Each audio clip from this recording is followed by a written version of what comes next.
Monticello is a storied mountain. Many stories have been lived here, and thanks to Cinder and her colleagues, many stories are going to be told here in the future. Our challenge today is to understand how these stories relate to each other. How can we make Monticello a place to come together, to understand what the American experiment was all about, and to assess its continuing successes and failures with an eye toward a deeper understanding of who we are. I often quote her, Virginia Sharp, who's written about Jefferson.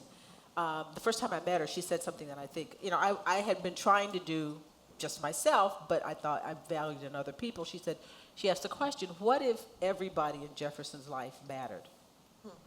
What an astonishing question. How would you write? And because really, if you think about it, instead of having people, the people around him, enslaved people, even his white family, having them as props that are just there to try to highlight them, what if you took every one of those people seriously and told their stories?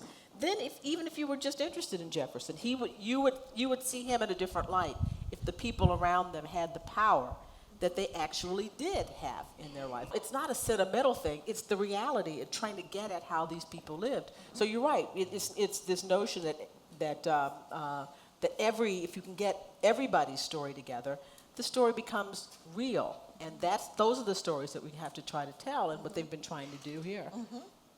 Being here is powerful. And I say that also from a very personal place. As a Black woman, as a Virginian, as someone who has worked on civil rights issues for over 20 years, as someone who worked for the first Black president, it is powerful to be here. And Monticello embodies, as the first panel said, so much of what we have to grapple with, and it tells us so much about who we are.